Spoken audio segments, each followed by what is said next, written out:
thank you so much for taking the time to watch this recording. This video is going to be relatively brief and it's by student request. Students wanted me to create a video about step 3 of this.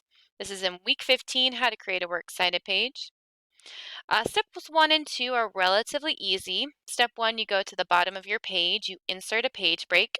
Then you center a line and title your page Works Cited. The W and the C are capitalized. It's not bolded, it's not a different font, it's not a different size, there's no quotation marks, there's no underline, it's just the way it should look. It's MLA format. Step 3, this is what this video is all about. After step 3 is done, you can do step 4, which it should be relatively easy. I'm going to go ahead and use EasyBib. We're going to try to ignore the advertisements as much as we can. They can kind of get in the way a little bit, and we're just going to have to bite the bullet and stick it out. I'm going to create citations. Then you'll notice you have lots of options. Most of us use websites, but you do have more options other than books and journals, or newspapers and things like that. I'm going to click website. And then from here, I already have a website ready and available from American Kennel Club about dog breeds because I think dogs are cute and fun. So what I'm going to do is I'm going to highlight this entire website URL. I'm going to copy and paste the entire thing from start to finish. It's a relatively short URL. Usually they're a lot longer. As you can see, actually, if I click this, you can see my search has lots of longer URLs. I modeled this a few times. Search. And look at that, it found my website. I could verify to make sure this is the correct website, but I'm going to trust it. And I'm going to click Cite. Okay, here it has all the information, the article title, URL, website title, date accessed. It's missing the publisher and date published, but I can actually find that myself. By scrolling to the bottom of the page, the very bottom, I can find the publisher and the publishing date, which is 2020. Apparently you can edit on the next step, so I'm going to click Continue. Okay. So it's saying that there is no author name, and that they are correct. I didn't find an author name. There's no author name, it's just the organization. But I did find a publisher, so I'm going to paste that in. And I remember the date being 2020, so I'm going to post that in, just to make my works cited page even more specific. Does everything else look good? Yeah, looks good. I'm going to click Complete Citation. An advertisement might pop up. Oh no, it didn't. I'm so lucky. And you can see that you can change the style from MLA to APA. We're doing MLA. So keep it with MLA if it's not already there. And it has your page titled Works Cited, and it has it sorted by alphabetically. Really cool stuff. Now, I've got one of my sources done.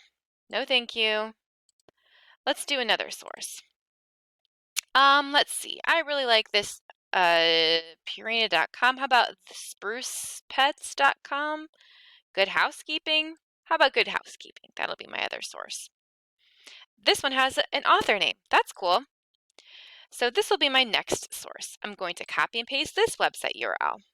From here, I can create a new citation. And the thing about EasyBib is that it puts it in alphabetical order for you and keeps everything together. It's so handy.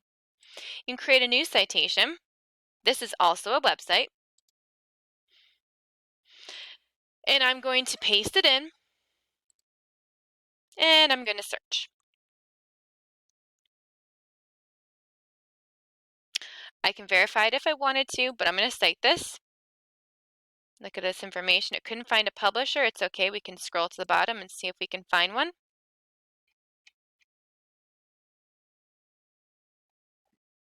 Looks like Hearst Magazine Media is the publisher. Hey, come here. So I can copy and paste that. I'm going to continue. Found the author name. And the publisher is actually Hearst Magazine Media, so I'm going to replace that. Everything else looks good, looks good. I'm going to complete the citation. Fingers crossed we don't have an ad. Oh, wow. I got lucky twice in a row, y'all. And here we go. It's in alphabetical order, which is really awesome.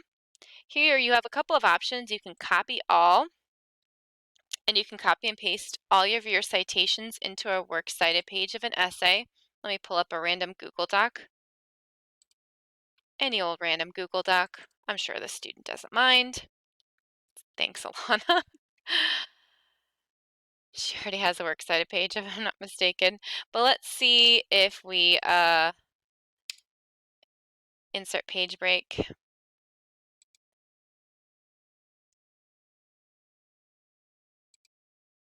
Let's see what happens when we paste. Oh, well, look at that. Easy peasy lemon squeezy. Last step, obviously you need 3 to 5 sources. I'm stopping here today though, with 2. I'm going to center align works cited.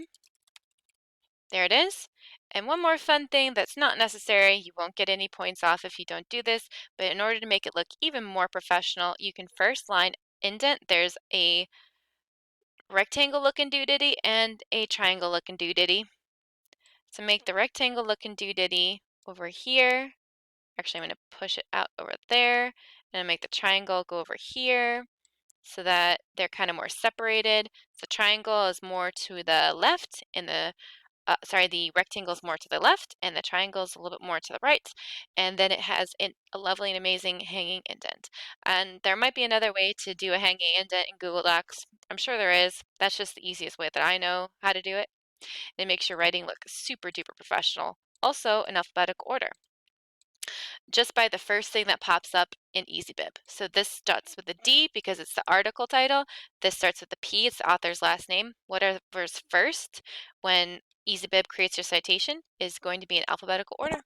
And look at how beautiful that is. You need 3 to 5 sources. These are just 2 sources, but this is a little tutorial using EasyBib to create your works cited page. I hope this was helpful. Thanks for watching this video.